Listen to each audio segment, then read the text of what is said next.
Ayan po ang ating mga kapatiran. Pagkadatapos po ng laro, ito po sila, kanya-kanya pong kanya-kanya pong walis ng kalat.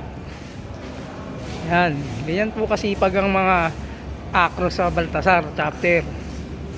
Yan po, nagkakaisa po kami rito. Yan. At yung chairman namin, yan, si GS Jerby yan. Magkinis, magpalaro. Linis naman po kami yan. Salamat po pala, barangay Pinagbuhatan. Kagawad Darcy, tsaka Kapitan Robby Salandanan. Ito po, nililinis nila.